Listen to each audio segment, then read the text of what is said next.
Hello, my dear friends. The air around you is thick, not with humidity, but with the weight of gold dust and time.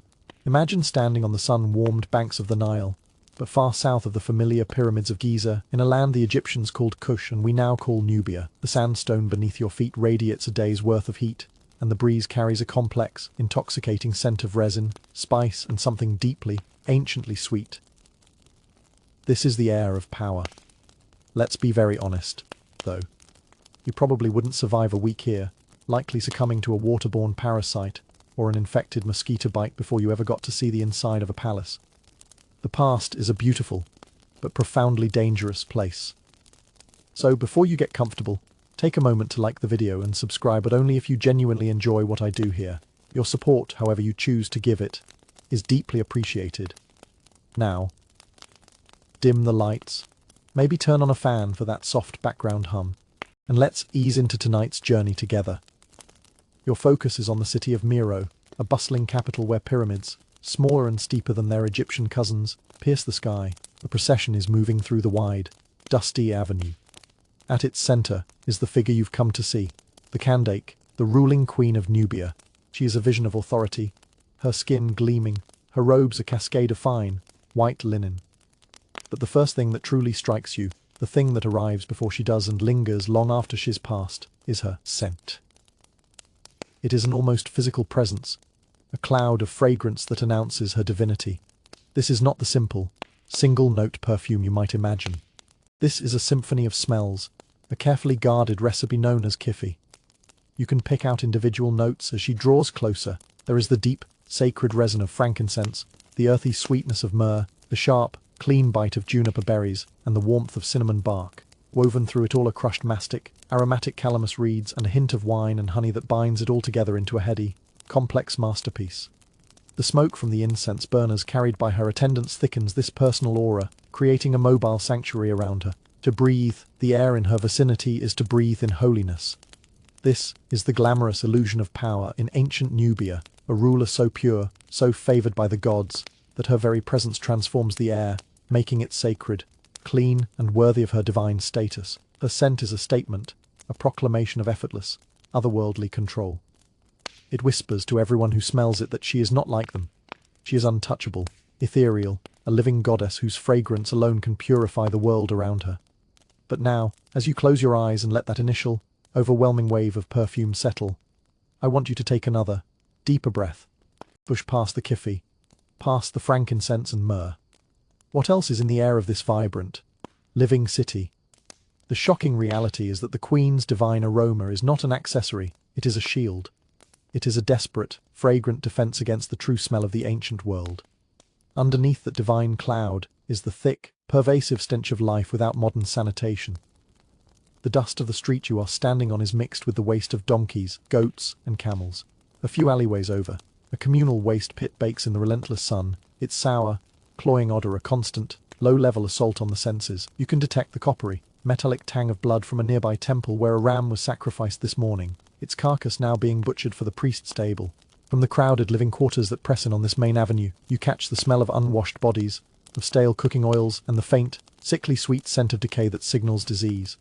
Someone in a nearby home is likely suffering from dysentery, a common and often fatal ailment, and the smell of their sickness seeps through the mud brick walls. The Queen's perfume is a beautiful lie.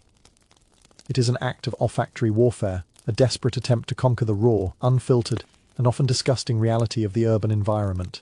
It is a gilded cage of scent, designed to insulate her from the very real and very pungent world her subjects inhabit every single day. So why this obsession with creating such an overwhelming, almost suffocating, aromatic barrier? Why was smelling good so politically important?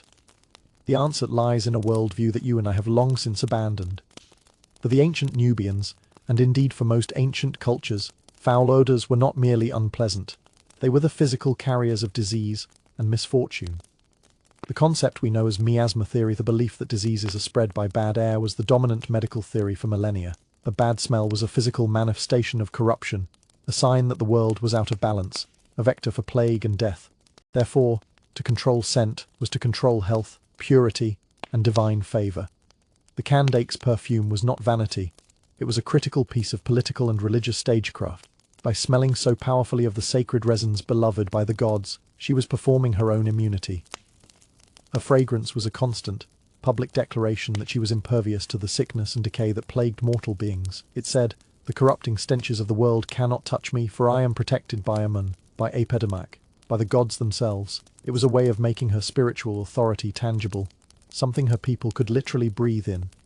In a world where a simple infection could fester and kill the strongest warrior or the richest noble, the ability to project an aura of perfect, fragrant health was the ultimate display of power. The scent was a weapon, a shield, and a crown all in one, masking the frail, human reality beneath a cloak of divine aroma. But this fragrant shield, this cloak of divine aroma, was only one layer of her carefully constructed reality. As she moves past, the heavy scent begins to fade, replaced by a different sensation, not a smell, but a sound. The soft, almost imperceptible clinking and scraping of the immense weight of gold she carries upon her body. The sound grows as she draws nearer, a low, rhythmic clank and scrape that underpins the sacred music of the procession. It's the sound of wealth, the sound of power. It's the sound of gold.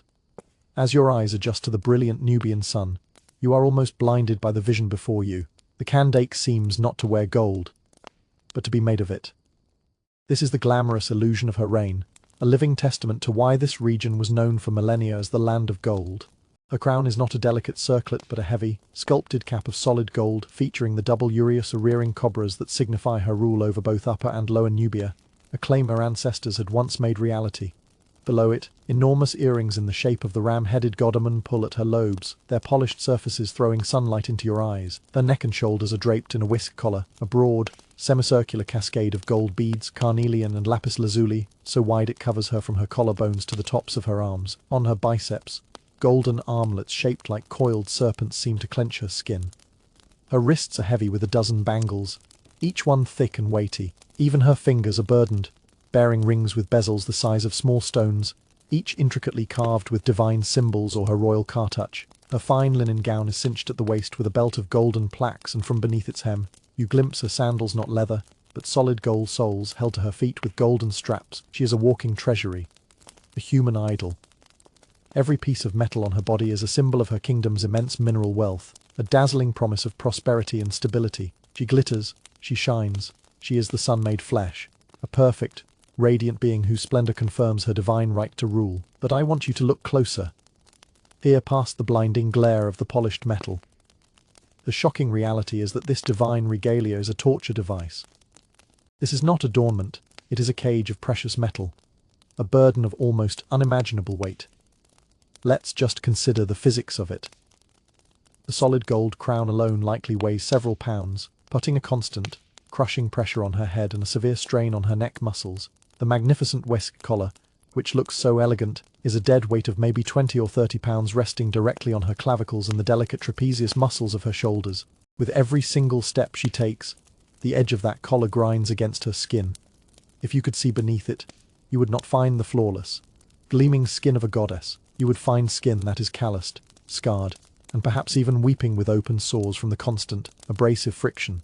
The armlets are clenched so tightly to keep them from sliding down her arms that they act like tourniquets, leaving deep, permanent grooves in her flesh. After years of wearing them, the indentations in her very bones would be visible on her skeleton. And the heat. You are sweating in the dry air, and you are wearing simple linen. Imagine plates of solid gold strapped to your body under the equatorial sun. The metal would absorb the heat, becoming searingly hot, branding her skin with its divine patterns. Sweat would pool beneath the unbreathing metal, causing painful rashes and infections. A slow, deliberate, royal gait is not just for show, it's a physical necessity. She is top-heavy and encumbered, and a single misstep on the uneven flagstones could send her toppling over, an undignified crash of clattering gold. The soft clinking you first heard is a lie. Up close, it's the laborious groan and scrape of a body in distress. The golden sandals are completely impractical, offering no support, turning every pebble into an agony. This is not the image of a god. It is the image of an ox, oaked and burdened for the sake of a performance.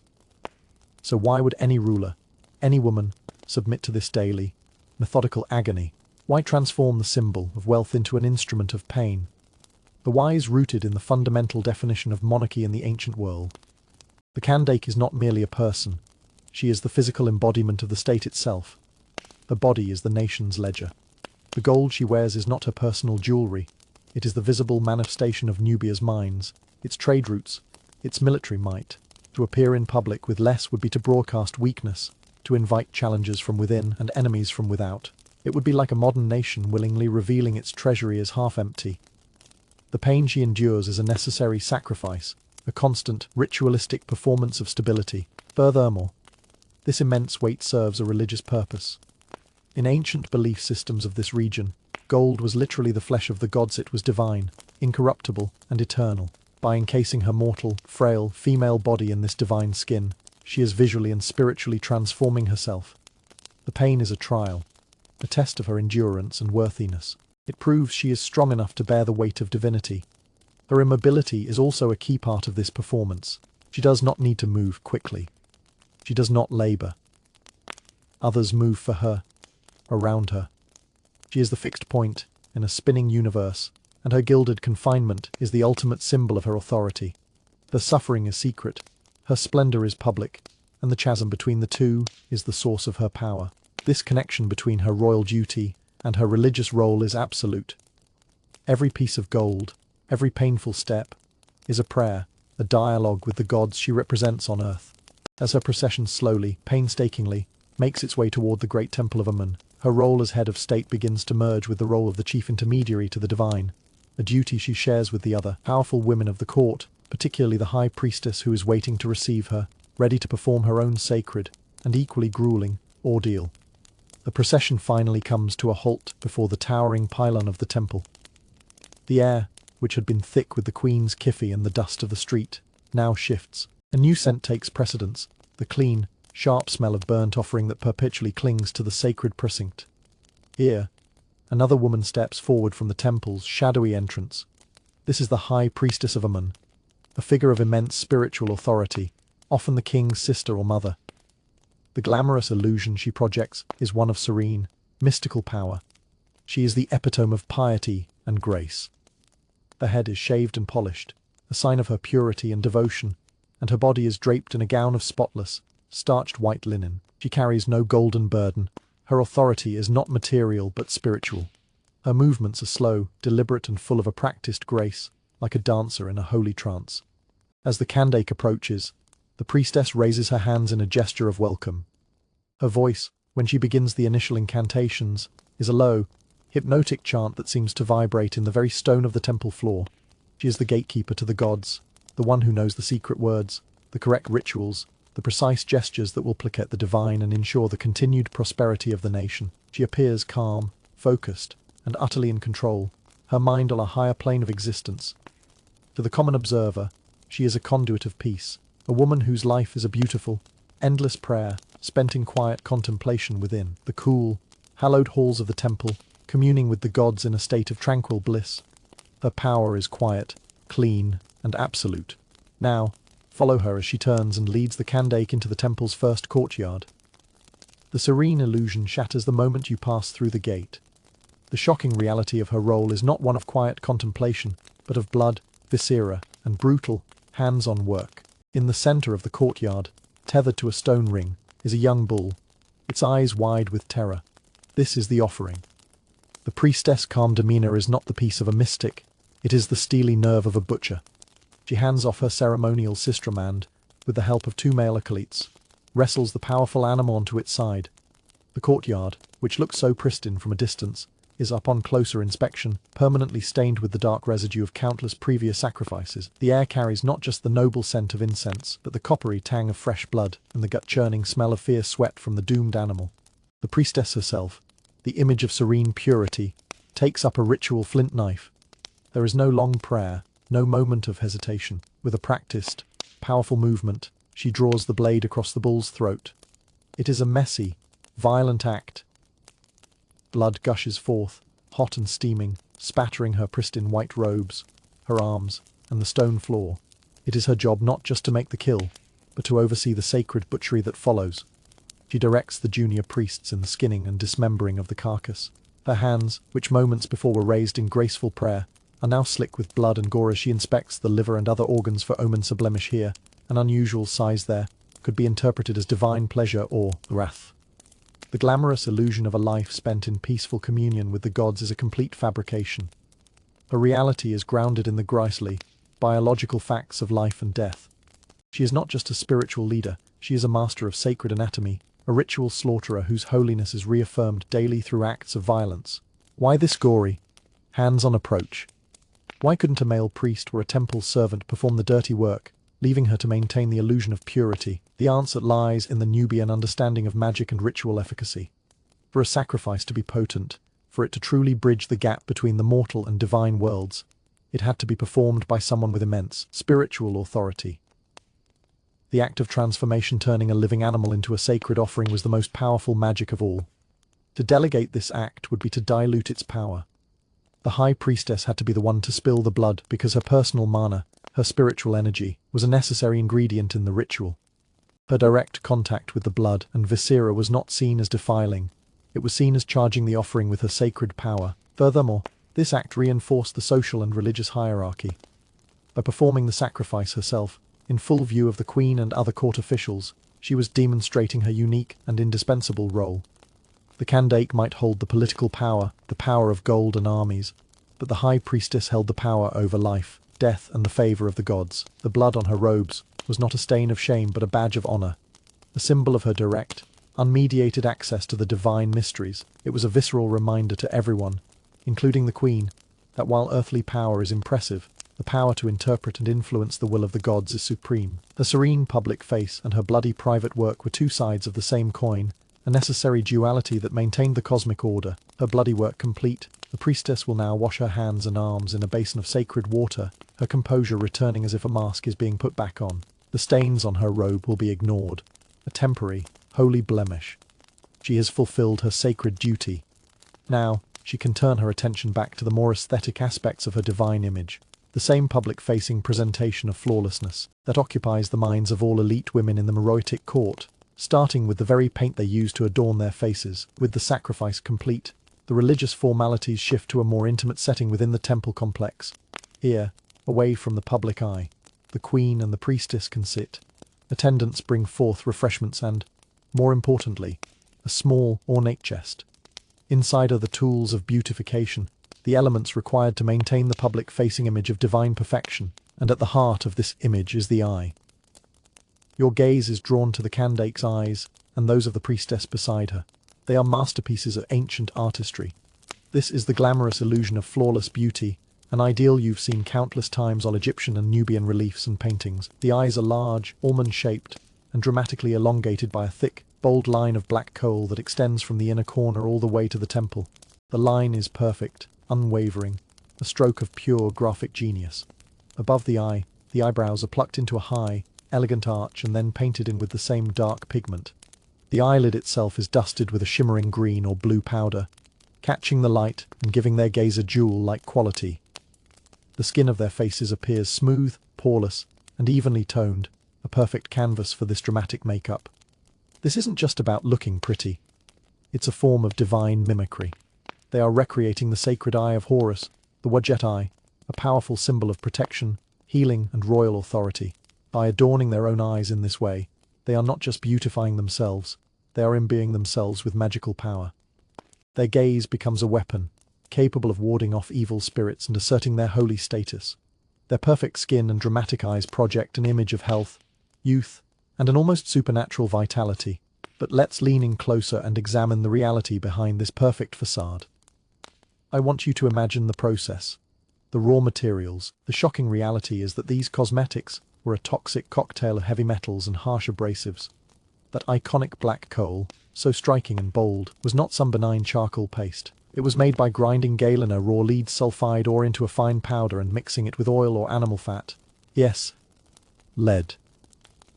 They were deliberately, meticulously painting a thick layer of lead directly onto the delicate mucous membranes of their eyelids every single day. Modern science tells us that even small amounts of lead are neurotoxic, causing everything from headaches and irritability to developmental issues, and in high enough doses, death. The priestess, whose hands were just covered in blood, is now dabbing a lead-based poison around her eyes. And the shimmering eyeshadow. That beautiful green was powdered malachite, a copper carbonate mineral. The blues came from lapis lazuli or from the world's first synthetic pigment, a calcium-copper silicate now known as Egyptian blue. While less overtly toxic than lead, these ground minerals were still abrasive and could easily lead to corneal scratches and eye infections, especially when applied with a crude stick made of wood or ivory. As for that flawless, poreless skin, it was achieved through brutal exfoliation. Women would use natrone, a naturally occurring mix of sodium carbonate and baking soda with a highly alkaline fine sand mixed with honey to scrub their faces, essentially scraping off the top layer of skin. This would leave the skin red, raw and highly susceptible to infection before it healed into that smooth, albeit scarred, surface. It's a beauty regimen that would make a modern dermatologist scream in horror. So why on earth would a society so advanced in many ways embrace such a dangerous and damaging beauty routine? What was the logic that made poisoning yourself in the name of beauty acceptable? The why is a fascinating blend of nascent science, magical belief, and a complete lack of understanding of long-term toxicology. The Nubians and their Egyptian neighbors were not stupid. In fact, recent research has shown that the lead compounds in their coal, when mixed with the natural moisture of the eye, released nitric oxide. Nitric oxide is a powerful antibacterial agent. In the dusty, flea-blown environment of the Nile Valley, where eye infections like trachomobacterial infection that is still a leading cause of blindness in the world were rampant, the application of coal was, in a strange way, a form of preventative medicine.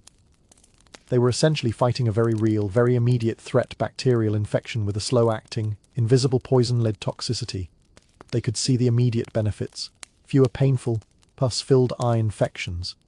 They could not see the long-term neurological damage or the renal failure that might result years or decades later. It was a terrible trade-off, but from their perspective, it was a logical one. The magic was, in this case, accidentally real. The belief that the eye of Horus protected them was validated by the fact that those who wore the coal seemed to suffer less from the filth of the eye. This practical benefit became intertwined with the magical belief, creating a powerful cultural imperative. A woman without coal-lined eyes was not just plain, she was unprotected, vulnerable, and spiritually suspect. The pain of the exfoliants and the slow poison of the makeup was simply the price one paid for divine protection and earthly beauty, a price paid by every woman who could afford. The desire to present a perfect, protected, and powerful image was all-encompassing, extending from the face she showed the world to the sacred, hidden functions of her own body. The health of her eyes was paramount, but even more important to the future of her lineage and the state itself was the health and function of her womb. As the queen and priestess conclude their meeting, the candake returns to the wing of the palace reserved for her and the royal women. Here, the atmosphere is different. The grand, public performance of power give way to a more private, though no less complex, social world. Within these walls, a woman's status is often defined not by the gold she wears or the rituals she performs, but by her ability to produce an heir. The glamorous illusion you encounter here is the immense societal reverence for motherhood. A pregnant woman, especially one carrying a potential ruler, is treated with the utmost care and respect. She is seen as a vessel of the future, the living link in a dynastic chain stretching back to the gods. In art, you see this veneration clearly. Pregnant women are depicted with a serene, knowing smile, one hand resting protectively on their swollen bellies. They are showered with the finest foods, entertained by musicians, and attended by servants who cater to their every need. Their condition is not a medical one, but a sacred one. Fertility goddesses like Tauret, fearsome-looking but benevolent hybrid of a hippopotamus, lion, and crocodile are worshipped fervently. Amulets bearing her image are draped around the expectant mother's neck and placed around her bed. The entire court holds its breath, offering prayers and sacrifices to ensure a successful birth. The mother-to-be is the center of this universe, a celebrated, cherished figure whose body is performing a miracle vital to the survival of the kingdom. She is the embodiment of life, continuity, and hope. But now, I want you to pull back the perfumed linen sheets and look at the stark, terrifying truth hidden beneath this veneer of sacred celebration. The shocking reality is that pregnancy and childbirth were the single most dangerous things a woman in ancient Nubia would ever experience. This sacred, cherished vessel was, in fact, a battleground where the odds of survival for both mother and child were terrifyingly low. Without any knowledge of germ theory, the most basic hygiene practices were absent. The midwives, though experienced and well-intentioned, would deliver a baby with unwashed hands, using unsterilized tools. Postpartum infections, what was once called childbed fever, were rampant and almost always fatal. There were no antibiotics, no way to fight the raging bacterial infections that would follow even a minor tear, and the delivery itself was an ordeal. If the baby was in a breech position or the labor became obstructed, there were no sections. The solutions were brutal and often killed the mother, the child, or both. Medical papyri describe procedures for embryotomy, the practice of dismembering the fetus within the womb with sharp hooks and knives in a desperate attempt to save the mother's life. Imagine the psychological and physical horror of that. And even if the delivery was successful, the danger was far from over. Postpartum hemorrhage was a common killer, with no effective way to stop the bleeding. The infant mortality rate was astronomically high. It's estimated that as many as 1 in 3 children died before their first birthday, and perhaps half would die before the age of 5. That serene, smiling pregnant woman in the reliefs is, in reality, a woman facing her own potential death sentence. Every pregnancy was a gamble with fate. So why, in a society that so clearly valued children and heirs, was this process so fraught with peril and seemingly so little understood? Why was the reverence for motherhood paired with such a brutal, unscientific reality? The why is that their entire worldview attributed these outcomes not to biology or hygiene, but to the supernatural. A difficult birth, a stillborn child, or a fatal infection were not medical failures, they were signs of divine displeasure or malicious magic. They believed that malevolent spirits, angry ghosts, or curses from enemies were the true culprits. The entire focus of their prenatal and postnatal care was therefore not on the physical, but on the magical. This is why the hippopotamus goddess Tauret was so important. Her fearsome appearance was meant to literally scare away the demons that might harm the mother or child. The amulets weren't just decorative, they were spiritual armor. The incantations recited by the midwife were not just comforting words, they were potent spells designed to create a protective barrier around the birthing bed. They would use fumigations of specific herbs and resins, not because they understood them as antiseptics, but because they believed the smoke would drive away invisible evils. Their fight was against demons, not bacteria. From their perspective, they were doing everything possible to ensure a safe outcome. It's a heartbreaking disconnect for a modern mind to grasp. All their efforts, all their care, all their love were being channeled into a magical framework that left the real, physical dangers completely unaddressed. The reverence for motherhood was so profound precisely because the process was so deadly. A woman who survived childbirth and raised a healthy child had not just completed a biological function, she had won a great victory on a cosmic battlefield. She was a hero, a survivor of a sacred, perilous war.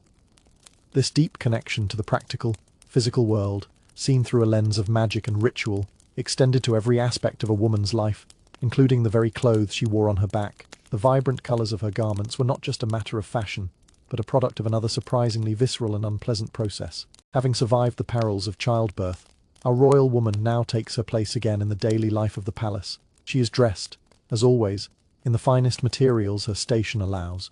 Today, she wears a gown not of simple white, but of a stunning, vibrant hue, perhaps a deep indigo blue or a rich, saffron yellow.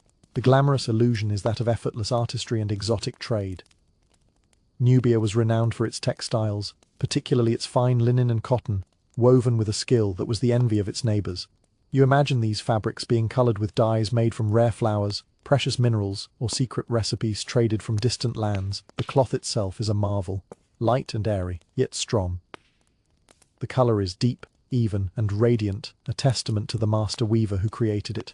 When a noblewoman walks through the courts, the brilliant color of her clothing is a status symbol, a declaration of wealth and taste. A bolt of dyed linen was a luxury item, a worthy gift for a foreign dignitary or a proper offering to a god. The women who directed these weaving and dyeing workshops, often elite ladies themselves, were seen as patrons of a refined and beautiful art form. The entire process seems clean, sophisticated, and almost magical, transforming drab, off-white fibers into a rainbow of wearable art. Now, I want you to step away from the palace and follow the scent-sharp, acrid reek of ammonia that burns your nostrils to the dyer's workshop on the edge of the city. Here, the shocking reality behind that beautiful fabric is revealed, and it is far from glamorous. The workshop is a chaotic, stinking place. Large clay vats are sunk into the ground, filled with bubbling, murky liquids. The key ingredient for making many of these beautiful colors stick to the fabric is a mordant, a substance that helps the dye chemically bond to the fibers, and the most readily available, cheapest, and most effective mordant they had was stale urine. Yes, that stunning yellow gown was likely soaked in a vat of aged human piss. The workshop would have collection jars, filled daily by the dyers and their families, then left to sit in the hot sun for days or weeks to allow the urea to decompose into ammonia. The stench would be overpowering, clinging to the clothes, hair, and skin of everyone who worked there. Women would spend their days plunging their bare hands and arms into these vats of hot, caustic liquid, a mixture of urine, dye, pigment, and water. This process would leave their skin permanently stained, chapped, raw, and often covered in chemical burns and sores. The vibrant indigo blue dye required a fermentation process that also produced a noxious smell, and working with mineral dyes like ochre or malachite meant constantly inhaling fine dust particles. The beautiful, artistic creation seen in the palace was born from a place of filth and physical misery, a process that was smelly, disgusting, and deeply unpleasant. So why would they subject themselves to this? Why was this foul, urine-based process the standard for creating such high-end luxury goods? The why is pure, pragmatic chemistry, long before the science was understood. They didn't know about the chemical bonds between the aluminum salts in alum or the ammonia in urine and the cellulose fibers of linen. They just knew, through millennia of trial and error, that it worked. They knew that if you simply put linen in a vat of wood or madder root dye, the color would be pale and would wash out almost immediately. But if you first soaked it in stale urine or a solution of alum, a mineral they mined, the color would be brilliant, deep, and permanent. It was a trade secret, a piece of essential craft knowledge passed down from mother to daughter. The foul smell was simply the smell of the job. It was the price of creating beauty and wealth. In a world without a complex chemical industry, you used what nature provided, and human bodies provided a constant, free supply of a vital industrial chemical. The social stratification of the time also played a huge role. The elite woman wearing the gown would likely have no idea about the specifics of the process, or if she did, she would consider it beneath her notice. The dyer, a skilled artisan, would accept the unpleasantness of her work because it provided her with a livelihood and a respected place in the community. She was a master of a difficult and mysterious craft. The stench was a sign of her expertise, not a mark of shame. The final product, once washed in the Nile and dried in the sun, would carry only the faintest trace of its journey, a journey that took it from a foul-smelling vat to the back of a queen. The same pattern of a beautiful, delicate final product masking a physically taxing and dangerous creation process was true for another of Nubia's most famous artisanal goods, its pottery. The women who shaped the clay faced a different, more insidious threat to their health. Let's leave the smelly dyer's workshop and move to another artisan's quarter, one filled with the dry, earthy scent of clay. Here, in the shade of a wide acacia tree, a woman sits before a simple, low wheel. Before her are rows of finished pots, basking in the sun before they head to the kiln. This is the glamorous illusion of the Nubian potter. You are looking at some of the most sophisticated and beautiful pottery ever produced in the ancient world. During the Meroitic period, the pottery is especially fine, known as eggshell ware because its walls are impossibly, exquisitely thin. The vessels are perfect in their form, globular jars, elegant long-necked bottles, and delicate, wide-mouthed bowls. The surface of the clay is burnished to a high, glossy sheen, as smooth and cool as polished stone, and upon the surface, another female artist has painted intricate, lovely designs. There are geometric patterns, repeating motifs of lotus flowers and ankhs, and charming, stylized depictions of animals, a line of strutting ostriches, a leaping gazelle, a giraffe nibbling on a treetop. The colors are bold deep reds, stark whites, and sharp blacks, painted with a confident, steady hand. These are not just utilitarian vessels for holding water or grain, they are works of art. They are so prized that they are traded far and wide and are considered essential items to place in the tombs of the wealthy, to serve them in the afterlife. The woman who creates these objects appears to be a master of her craft, a calm, centered artist transforming humble mud into a fragile masterpiece. But I want you to step closer and observe the reality of her working conditions. As she works, a fine, almost invisible cloud of dust hangs in the air around her. The shocking reality is that the very material that is the source of her art is slowly killing her. To achieve that legendary thinness, that eggshell quality, the clay has to be processed to an extreme degree of fineness. This involves drying raw clay, pounding it into dust, and then sifting it repeatedly to remove any grit or imperfection. The potter, and often her young apprentices, her own daughters, would spend hours each day in an environment saturated with this airborne silica dust. As she sits at her wheel, her hands constantly wet, she is breathing this dust in, hour after hour, day after day, year after year. Every breath draws the microscopic, sharp-edged particles of silica deep into her lungs. There, they embed themselves in the delicate tissues of the alveoli, causing tiny cuts and abrasions. The body's immune system tries to fight back, creating scar tissue around the foreign particles. Over time, this relentless scouring builds up, a condition we now call silicosis. Her lungs, once soft and pliable, become stiff and rigid. Breathing becomes progressively more difficult. She would develop a persistent, hacking cough, what they might have called the potter's cough. In the later stages, she would be unable to take a deep breath, constantly feeling like she was suffocating. Eventually, she would die from respiratory failure or from the tuberculosis that often took hold in her damaged lungs. The beautiful, delicate pot is the product of a process that systematically and invisibly destroys the delicate architecture of the lungs. So why would this deadly profession continue for generations? Why was this fatal trade-off accepted? The why is the insidious nature of the disease itself. Unlike the immediate, bloody dangers of childbirth or the obvious stench of the dyer's vat, the danger of clay dust was invisible and slow. The connection between the dust and the disease, which might take 20 or 30 years to fully manifest, was not something the ancient mind could easily make. A potter in her 50s dying of a respiratory ailment would not be seen as a victim of an occupational hazard. The death would be attributed to old age, to a curse, to the will of the gods, or to any number of supernatural causes. There was no concept of chronic industrial disease. The fine quality of the clay was, in fact, a point of pride. A potter might travel for days to a specific riverbank or desert wadi known to have the purest, finest clay deposits. The dust was just a part of the process, an accepted nuisance like the heat of the kiln or the strain on one's back. Furthermore, the skill was a valuable inheritance. A mother would teach her daughter the family's specific techniques for preparing the clay, shaping the pot, and painting the signature designs. It was a way to ensure the family's economic survival and social standing. To abandon the craft would be to abandon their legacy and their livelihood. They were trapped in a tradition that was both a source of pride and a death sentence, without ever knowing that the two were linked. The beautiful pot that held life-giving water for a wealthy family in the palace was created by a woman whose own breath was slowly being stolen by her art. And speaking of that wealthy family in the palace, the food that filled their fine pottery carried its own hidden dangers, turning a luxurious feast into a potential source of debilitating illness. Let's return to the palace, to the cool, spacious halls where the elite women of the Meroitic court gather for the evening meal. The sun is setting, casting long shadows, and the room is lit by the soft, flickering glow of numerous castor oil lamps. The glamorous illusion here is one of sophisticated indulgence and refined taste. You are witnessing a banquet, a display of the immense agricultural wealth of the kingdom. Low tables are laden with food, all served on that exquisite painted pottery you just saw being made. There are heaping plates of roasted gazelle and waterfowl, seasoned with coriander and cumin.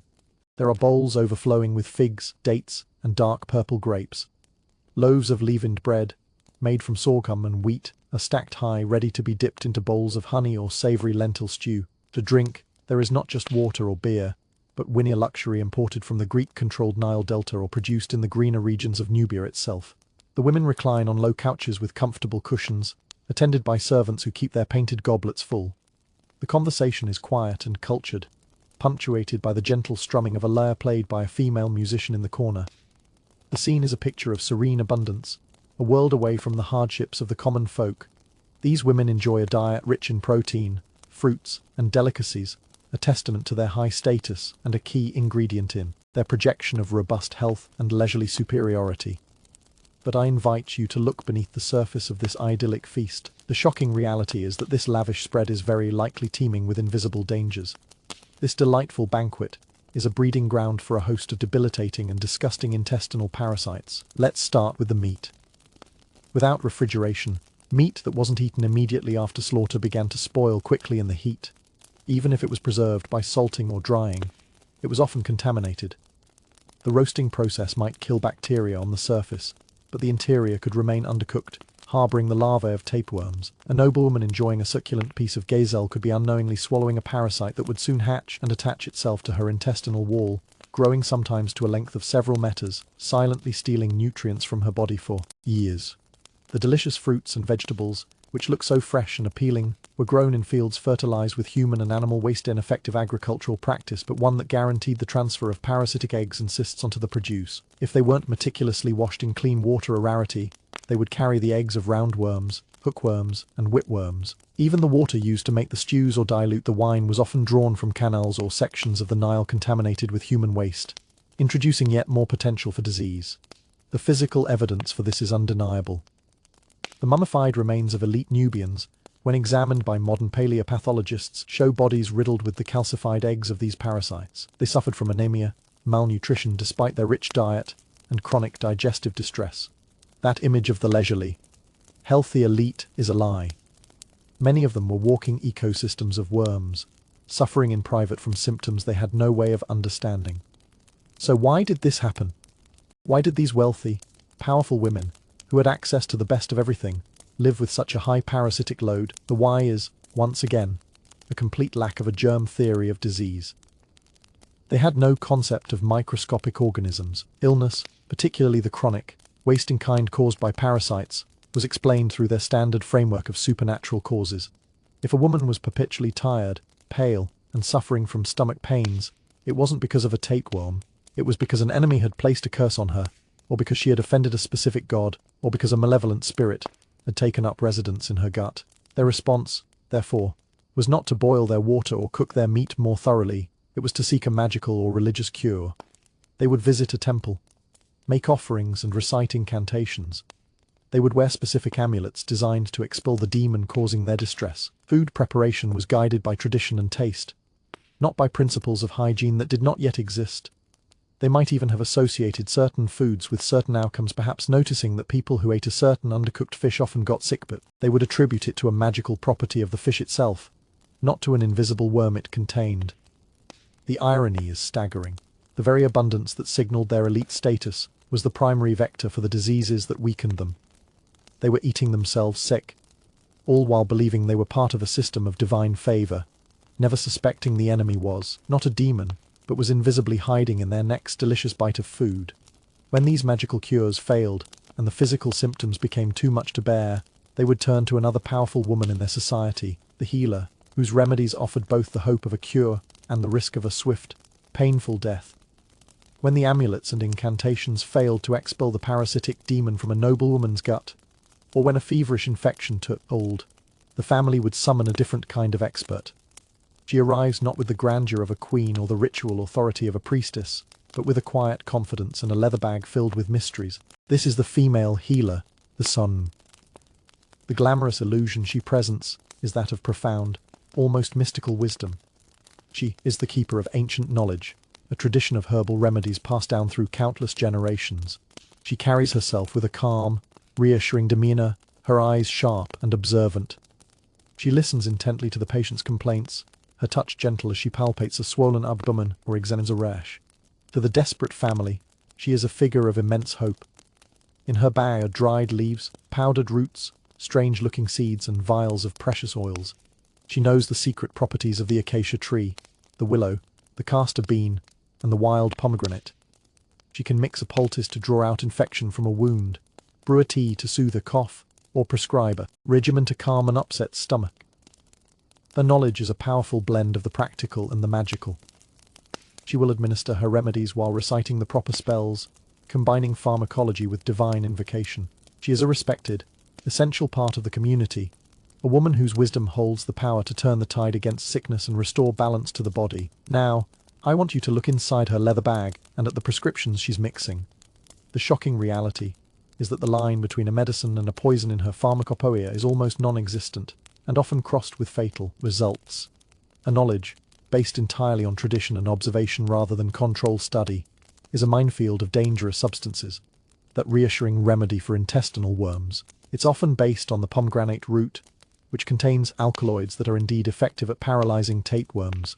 However, in a slightly higher dose that is incredibly difficult to measure with ancient tools, those same alkaloids are highly toxic to humans, causing vertigo, convulsions, paralysis, and death. She is, in effect, trying to poison the parasite just enough without killing the patient. Consider a common treatment for pain and fever, a tea brewed from willow bark. This was effective because willow bark contains salicin, the natural precursor to aspirin, a brilliant piece of ancient medicine. But alongside it in her bag might be mandrake root, a powerful narcotic and hallucinogen used to induce a trance-like state to commune with the spirits and diagnose an illness, but which could easily cause delirium and respiratory failure. Or perhaps she uses castor beans. She knows that the oil pressed from them is a powerful laxative, useful for purging the body of illness. But she may not know that the bean itself, if chewed or ingested whole, contains resin, one of the most potent natural toxins on the planet. A single improperly prepared bean could be a death sentence. Her pharmacy is a game of Russian roulette. The difference between a cure and a catastrophe might be as simple as one extra pinch of powdered root in a mixture.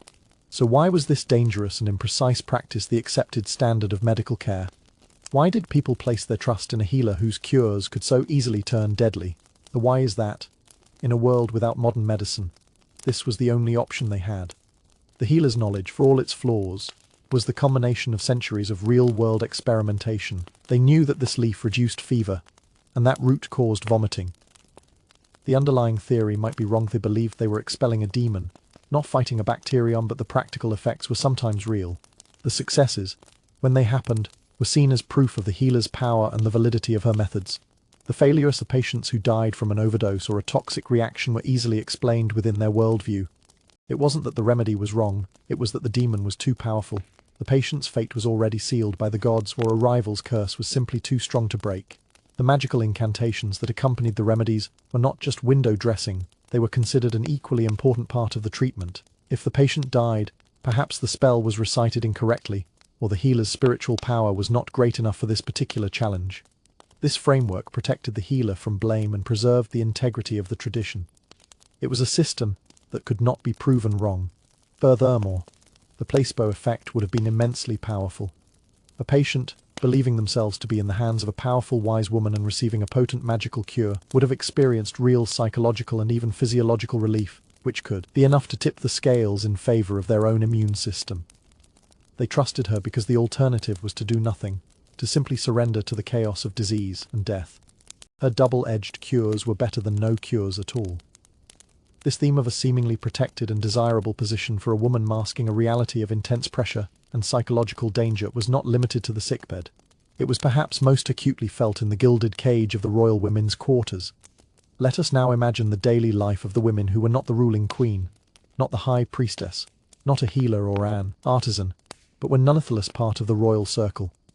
These are the secondary wives, the sisters, the aunts, and the daughters of the king or queen. They live in a designated section of the palace, often referred to by the Egyptian-influenced term, the harem, though its structure in Nubia was unique. The glamorous illusion of this space is one of protected, pampered luxury. This is the ultimate gilded cage. The women's quarters are depicted as a haven of femininity and ease, shielded from the harsh realities of the outside world. The rooms are beautifully appointed with fine furniture, woven tapestries, and plush cushions. These women spend their days in leisurely pursuits, learning to play the lyre, weaving, playing senet, and other board games. They are dressed in fine linen, adorned with gold and faience jewelry, and their every need is met by a legion of servants. They have access to the best food, the most luxurious cosmetics, and they are protected from the dangers of the street and the brutalities of war. It is a life of cultivated beauty, free from labor and full of pleasant diversions. To an ordinary woman toiling in the fields, or at a loom, the life of a woman in the royal harem would seem like an unattainable paradise, a life of perpetual, blissful rest. But I want you to feel the silence between the notes of the lyre, to read the expressions on the women's faces when they think no one is watching. The shocking reality is that this haven is a hotbed of intense psychological pressure, constant surveillance, and cutthroat competition. It is not a sanctuary, it is a pressure cooker. Every woman in this space is a potential rival to every other woman. The primary goal for many is to gain favor with the ruler, and, most importantly, to bear him a son who might one day inherit the throne. This turns the entire women's quarters into a silent, smiling battlefield. A friendly conversation can be a mission to extract information. A shared cosmetic could be subtly poisoned. A whispered rumor, a carefully crafted lie, could lead to another woman's disgrace and banishment. The very architecture of the harem is designed for control. Eunuchs and loyal female attendants act as guards and spies. Their eyes and ears are everywhere. A woman is never truly alone. Her comings and goings, her conversations, her moods, even her menstrual cycles, are likely monitored and reported back to the ruler or the queen mother. This lack of privacy is psychologically corrosive, creating an atmosphere of paranoia and suspicion. The leisurely pursuits are not just for fun. Weaving and music were essential skills for a high-status woman, and failure to master them could lead to ridicule or a loss of standing. The life of ease is a performance, and the stage is always full. the audience always watching. The greatest danger is not a physical threat from outside, but the political and psychological threat from the woman on the couch next to you. So why create and maintain such a toxic, high-pressure environment? Why was this gilded cage a standard feature of the royal court? The why is all about the consolidation and protection of power. The harem was, first and foremost, a mechanism for dynastic security. By keeping all the royal women, the king's wives, sisters and daughters in one place, the ruler could control their reproductive potential. This prevented them from marrying ambitious provincial nobles who might then use that marriage as a pretext to launch a rebellion and claim the throne. It kept the royal bloodline contained and under direct supervision. The internal competition, while brutal for the women, was actually beneficial to the ruler. It prevented the women from forming a unified bloc that could conspire against him or his chosen heir. By keeping them divided and vying for his individual favor, he maintained ultimate control. The constant surveillance was not just about preventing affairs, it was about intelligence gathering. These women were often highly educated and politically astute, with family connections throughout the kingdom. Their conversations were a valuable source of information about the mood of the country and the ambitions of powerful families. The psychological pressure was not a bug in the system, it was a feature. It was a tool of statecraft designed to manage threats, ensure loyalty, and produce heirs in a controlled setting. The luxurious surroundings were the price of compliance, the sugar that coated the bitter pill of a life without freedom, privacy, or genuine trust. Even the pleasant diversions within this cage, like the music that constantly filled the air, carried their own hidden physical costs, a quiet testament to the way even joy could be transformed into a source of chronic pain.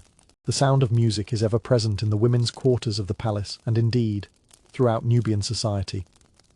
It spills out from the temples during solemn rituals, it provides the rhythm for workers in the fields, and it fills the air at festivals and banquets. Much of this music is made by women. The glamorous illusion is one of effortless, joyful expression. Picture a female musician, perhaps one of the royal daughters or a skilled professional entertainer at court. She sits gracefully, a beautiful wooden lyre resting in her lap. Her fingers dance across the strings, plucking out a melody that is both intricate and soulful. Beside her, another woman shakes a sistrum, a sacred rattle with a handle and crossbars strung with small metal discs. As she moves in time with the music, it creates a bright, shimmering, jingling sound, thought to soothe the gods and ward off evil. Other women might play a small hand drum, or a pair of ivory clappers, their faces alight with the pleasure of creation. Music is the soundtrack of life, an art form that seems to bring nothing but delight and harmony. To be a musician is to be a creator of joy, a master of an art that beautifies daily existence and elevates sacred ceremonies. It appears to be a purely positive, uplifting role, a skill that brings prestige and pleasure in equal measure. Now, I want you to focus not on the sound of the music, but on the musician's hands, her wrists, her shoulders. The shocking reality is that a life spent making this beautiful music often led to chronic pain and debilitating physical ailments. This is the unseen burden of the artist. Consider the lyre player. To produce a clear, strong sound from a gut-stringed instrument, she has to maintain a constant tension in her fingers, plucking and fretting for hours every day. This repetitive motion, year after year, would lead to what we now call repetitive strain injuries. She would likely suffer from tendonitis in her wrists and fingers, her joints swelling and aching. In time, she could develop arthritis, her fingers becoming gnarled and stiff, making the very act that defined her life a source of agony. The woman with the sistrum is no better off. The instrument, often made of bronze, was heavy. Shaking it rhythmically for the entire duration of a long temple ceremony required significant endurance. This repetitive motion would put immense strain on her wrist, elbow, and shoulder. She would be prone to developing the ancient equivalent of tennis elbow, or carpal tunnel syndrome, with sharp, shooting pains in her arm and numbness in her hams. The drummer, whose hands strike the taut skin of the drum, would suffer from calluses, bruised knuckles, and joint pain. The joyful, effortless performance you see is a mask for a body that is being slowly worn down by the very act of creating that joy. Their art consumes them, not just metaphorically, but physically. So why would this be the case? Why was this physical toll an accepted part of a musician's life? The why is that, in a world of hard physical labor, this type of pain was simply not seen as exceptional. For most people in the ancient world, life was pain. The farmer had a sore back from stooping, the potter had the cough you now know about, the soldier had old wounds that ached in the cold. The idea that a profession should be painless was completely alien. The musician's aching wrist was no different from the weaver's aching back. It was just the cost of doing your job, the physical price of your skill. There was no concept of ergonomics or occupational therapy. A musician would not think to alter her posture or take regular breaks to stretch. She would play through the pain, because that is what was expected. The pain might even be interpreted in a non-medical context. Perhaps it was a sign that the gods were pleased with her strenuous efforts, or a physical manifestation of the spiritual energy she was expending. Furthermore, the ability to play an instrument was a highly valuable skill, especially for a woman. It could grant her a position at court, ensure her economic independence, or increase her desirability for marriage. The long-term physical damage was a trade-off for immediate social and economic security. The beautiful music that floated through the palace halls was, in a very real sense, paid for by the slow destruction of the musician's own body, a harmony created out of a quiet, personal dissonance of pain. This acceptance of physical suffering as part of a woman's duty extended from the joyful moments of life into the most sorrowful. The pain of creating music was a private burden, but the pain of mourning was a required, and very public, performance. The music of the lyres faded, replaced by a sound that is its polar opposite, the raw, piercing sound of human grief. A high-ranking noblewoman from the royal court has died. The funeral procession is now making its way toward her pyramid tomb in the necropolis west of the city. The glamorous illusion here is one of profound, dignified sorrow and communal respect. The funerary rites of the Nubians, like their Egyptian neighbors, were elaborate, expensive, and deeply meaningful. The goal was to ensure the deceased's safe passage to the afterlife and to demonstrate the family's wealth and piety. At the head of the procession, you see male priests wafting incense and reciting prayers from sacred texts. The mummified body of the noblewoman is carried on a gilded bier, covered in fine linen cloths. Following the bier is a train of servants carrying all the things she will need in the next world: jars of wine and beer, baskets of food, her favorite jewelry, and those beautiful painted pots. The entire event is a stately, solemn, and highly organized affair.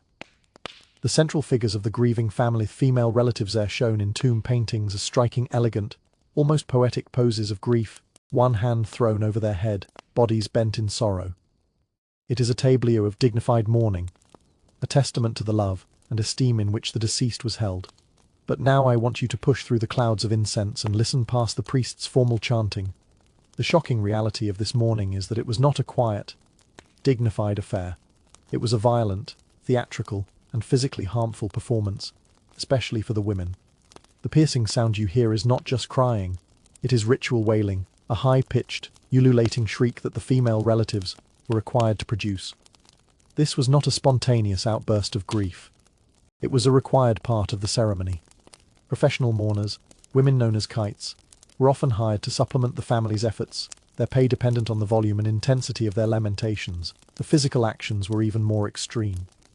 The women would dishevel themselves, tearing at their expensive linen robes, a public display of their inner turmoil. They would scoop up dust and mud from the road and smear it on their faces and in their hair, a sign of abasement and despair. Most shockingly, they were expected to engage in ritualized self-harm. Tomb paintings and texts described them beating their exposed chests with their fists, scratching their cheeks and arms with their fingernails until they drew blood. This was not a metaphor. It was a literal, physical requirement. The dignified sorrow of the reliefs hides a reality of women screaming until their throats were raw, covered in filth, their faces streaked with a mixture of tears, dust, and blood from self-inflicted wounds. So why this prescription for such a violent and self-destructive display of grief? Why was a woman's sorrow measured by her willingness to harm herself and degrade her appearance? The why lies in the ancient world's understanding of cosmic balance and the nature of death. Death was not a natural end, it was a disruption, a violent tear in the fabric of the universe. The world of the living, the Ma'at or cosmic order, had been damaged. A quiet, orderly funeral would be an inadequate response to such a monumental catastrophe. The chaos of death had to be met with a performance of chaos from the living. The shrieking, the torn clothes, the self-inflicted wounds, these were not just expressions of personal sadness, they were a ritualized mirroring of the cosmic disorder that death had caused. By creating a loud, messy, and chaotic scene, the mourners were acknowledging the severity of the event and, in a way, helping to contain it. Furthermore, this loud and visible grieving was believed to be essential for the deceased. The ancient Egyptians and Nubians believed the spirit of the dead could be disoriented. The loud wailing acted as a beacon, guiding the spirit toward the tomb and the afterlife, preventing it from getting lost and becoming a dangerous, wandering ghost. The blood and tears were a potent offering, a libation of life force to help nourish the deceased on their difficult journey. For the women, this performance was a sacred duty. To fail to wail loudly enough, to refuse to scratch one's cheeks, would be to fail the dead, to endanger their soul, and to bring shame upon the family.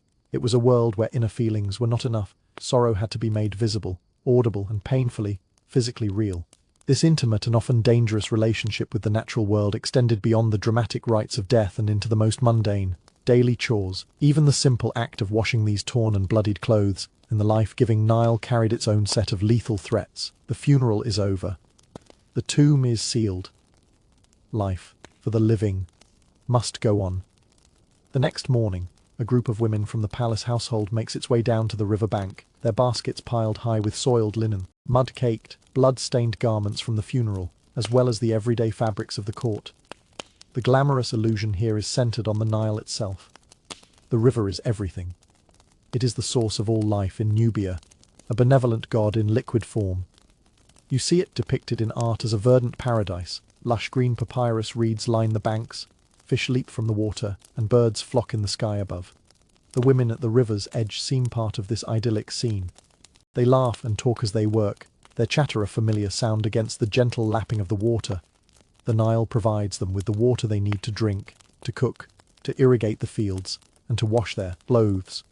The act of washing seems almost baptismal, a cleansing ritual that restores order and purity to the fabrics of daily life. They beat the linen against smooth, water-worn stones, the harsh sun bleaching the white cloth back to its pristine state. The river is their helper, their sustainer, their most constant and reliable friend. It is the beautiful, life-giving heart of their entire world. Now, I want you to look more closely at the water and what lurks within it. The shocking reality is that this benevolent god was also a daily, unpredictable killer. The river was a place of immense danger, and every trip to its edge was a gamble. The most obvious threat was crocodiles. The Nile of this period was teeming with them, and they were large, aggressive, and saw any creature at the water's edge as a potential meal. A woman focused on scrubbing a stubborn stain could be snatched in an instant, her laughter turning into a scream that was quickly silenced by the murky water. The idyllic scene could become a bloodbath in a matter of seconds. Every year, dozens of people would be taken this way. The women would post a lookout, perhaps, or make a quick prayer to the crocodile god Soak, but the threat was constant and terrifyingly real. But the far more insidious danger was one they could not see. The shallow, slow-moving water near the banks, thick with reeds, was the perfect breeding ground for a particularly nasty parasite. The schistosoma worm. The worm's larval stage, released from infected freshwater snails, would be floating invisibly in the very water the women were standing in. As they waded in to rinse their laundry, these microscopic larvae would burrow directly through their skin. Once inside the bloodstream, they would mature, mate, and travel to the veins of the bladder or intestines, where they would live for years, releasing thousands of eggs. The condition, known as schistosomiasis or bilharzia, is debilitating. It causes chronic internal bleeding, intense abdominal pain with damage to the liver, bladder, and other. The telltale sign, blood in the urine, was so common in ancient Egypt and Nubia that for a long time many people considered it a normal form of male menstruation. It was simply a fact of life. So why did they continue to use the river so freely when it was so obviously dangerous? Why risk a violent death or a slow, debilitating disease for the sake of clean clothes? The why is that they had absolutely no alternative. The Nile was the only significant source of water. There were no pipes, no public wells away from the river that could supply the needs of a city like Meero. Their entire civilization was physically tethered to this beautiful, deadly source. The risk was not a choice, it was a non-negotiable condition of existence. Their relationship with the river's dangers was managed through a religious and magical framework, not a public health one. The crocodile was not just an animal. It was a manifestation of a powerful god. An attack might be seen as a divine punishment for a hidden sin, or a failure to perform the correct ritual.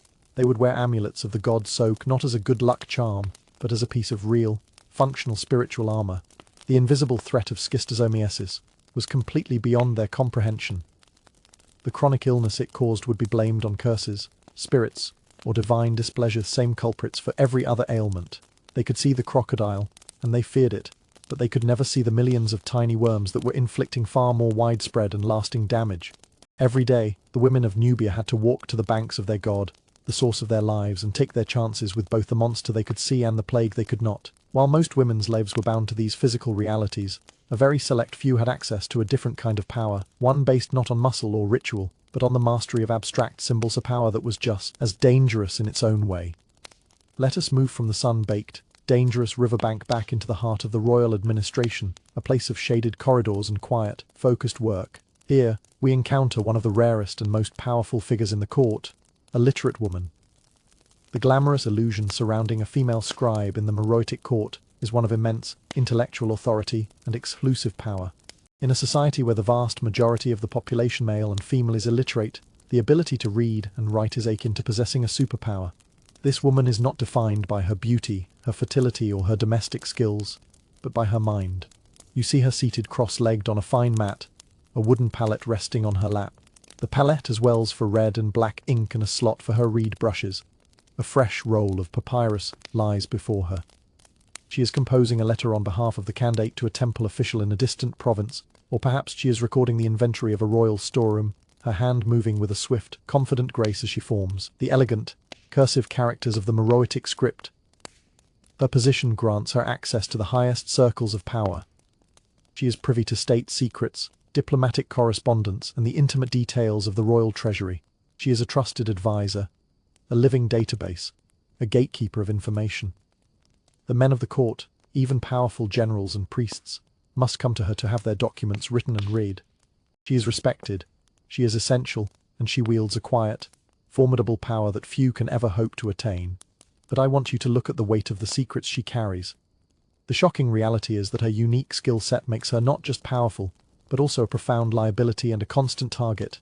Her mind is a vault containing the kingdom's most sensitive information, and in the world of court politics, that makes her incredibly dangerous. A secret known is a secret that can be revealed. If a rival faction in the court is plotting a coup, she might be the first to see the signs in the pattern of official requests or unusual troop movements recorded in her documents. This knowledge puts her in mortal danger. The plotters might try to coerce her into joining them, threatening her family to secure her cooperation. If she refuses, they cannot afford to leave her alive as a potential witness. She could be quietly poisoned, her death disguised as a sudden illness. Conversely, the ruling queen herself might see the scribe as a risk. If the candidate has a secret, a politically damaging liaison, a hidden illness, or a depleted treasury, scribe knows. This makes the scribe both indispensable and disposable. As long as she is loyal, she is protected. But the moment her loyalty is questioned, or if the secret she holds is simply too great a risk, she could be eliminated and replaced. She lives in a state of perpetual high alert, carefully navigating the treacherous currents of the court. Her literacy is not a shield. It is a spotlight that illuminates her, making her a focal point for intrigue and danger. Every document she reads, every letter she writes, could be her own death warrant. So why would any woman take on such a dangerous role? And why would the state entrust such sensitive information to a woman in the first place? The why is twofold, involving both pragmatism and a unique aspect of Nubian society. Firstly, administrative and religious roles in Nubia were often hereditary, passed down within families. If a scribe's only heir was a daughter, he would teach her the craft. It was more important to keep the skill within a trusted lineage than to adhere to a rigid gender role. This created a pathway for women to enter this exclusive profession. More importantly, the prominence of powerful women at the very top of Nubian society, the candates, the queen mothers, the high priestesses, created a specific need for trusted female subordinates. The candidate needed a personal scribe she could confide in, someone who could enter the private, women-only spaces of the palace without violating protocol or raising suspicion. A female scribe could attend the queen in her personal quarters, taking dictation on sensitive matters that the queen would never discuss in front of a male courtier.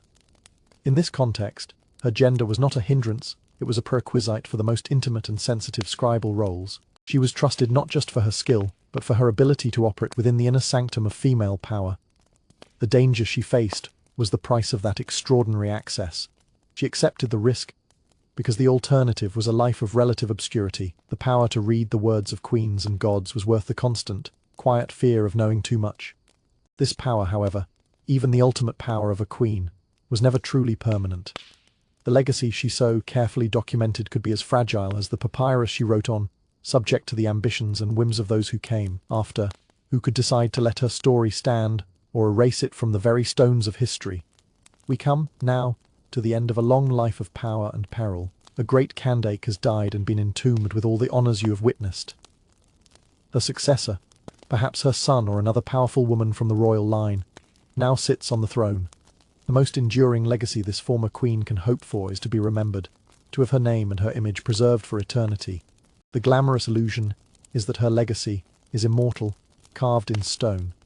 Imagine standing before the pylon of a temple she commissioned. Her image is colossal, carved deep into the sandstone. She is depicted in the classic pose of a triumphant ruler, smiting the enemies of Nubia. Her cartouche, the oval containing her throne name, is etched beside her, a permanent declaration of her identity and her deeds. Inscriptions detail her victories, her piety, her devotion to the gods, and the prosperity she brought to the land. Her face, strong and serene, stares out across the centuries. She has achieved the ultimate goal of any ancient ruler.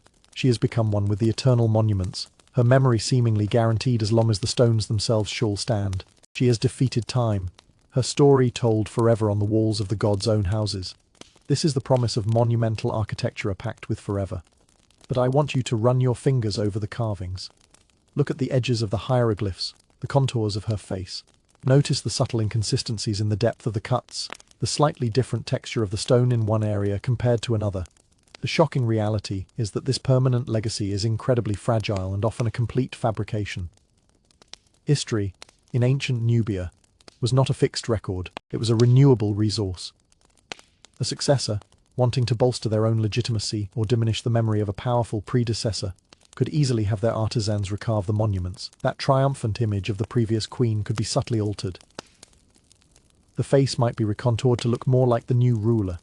More commonly, and more easily, the cartouche containing her name would be chiseled out and replaced with the new queen's or king's name.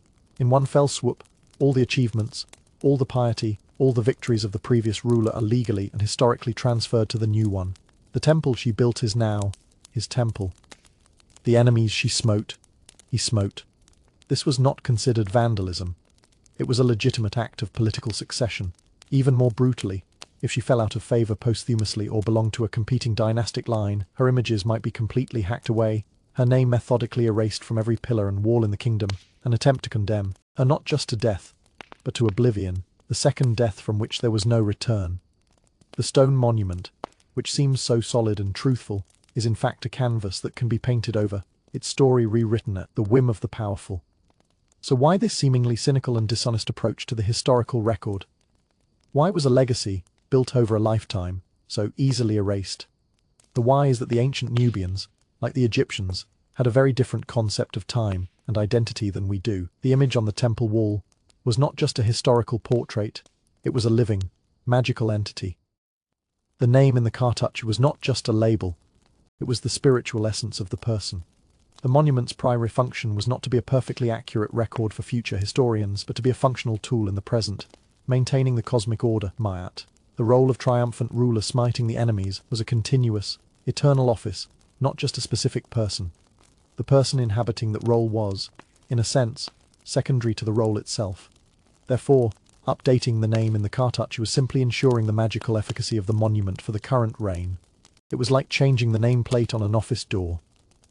It ensured that the divine power flowing from the gods to the land through the image of the ruler was directed to the current ruler, not the dead one. Erasing a predecessor was a more extreme act, but it served the same purpose, to restore balance. A ruler deemed illegitimate or heretical was a stain on the cosmic order. Erasing them from history was a magical act of purification, cleaning the timeline to ensure the continued favour of the gods. The legacy carved in stone was never about honouring the past. It was always about controlling the present and securing the future. What seemed like an act of personal immortality was, in fact, an expression of the state's eternal power, and the individual woman who briefly held that power was ultimately just a temporary vessel. And so, our journey through the hidden lives of these remarkable women comes to a gentle close. We have smelled the queen's perfume and felt the weight of her gold. We have stood in the bloody temple and winced at the sting of toxic coal. We have felt the terror of the birthing bed and the slow, creeping harm of the potter's dust and the musician's lyre. Waves seen pride and pain, power and peril, all woven together into the vibrant, complex tapestry of a life in ancient Nubia. The great queen's face may have been erased from the stone, but the echoes of her life and the lives of all the women who sustained her world linger on in the warm desert air. As the sun dips below the horizon, casting the pyramids of Miro into sharp, black silhouettes against a fiery sky, a deep quiet settles over the land. The clamour of the city fades, the wails of mourning are silenced, and the work of the day is done. Now, there is only the soft whisper of the night breeze moving through the reeds along the Nile, a sound that has remained unchanged for millennia. It is a sound of peace, of rest, a final exhalation at the end of a long, long day. Allow this quiet to seep into your own space, to slow your breathing, to gentle your thoughts. The stories are told, the secrets are shared. There is nothing left to do now but drift to float on the slow, dark river of sleep toward the quiet shores of your own dreams. End of script. Sweet dreams.